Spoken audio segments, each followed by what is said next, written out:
Ny atao fangatanay eto zany androany dia misy teboka anankitelo. Voalohany, fangatanay tsy ny morana ny daty izarana ny bourse izay manomboka ny 6 avril.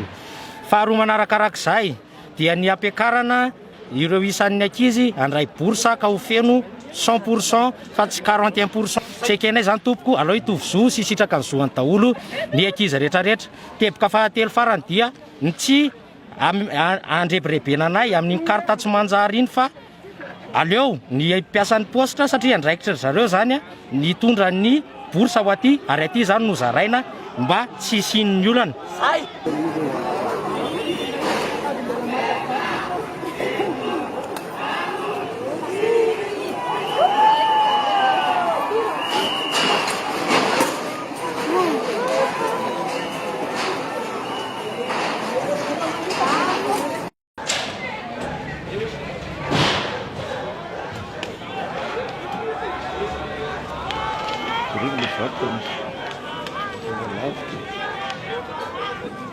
Ny antson'ny ministera ny misy presse zay raha matoa ministra mihitsy zany.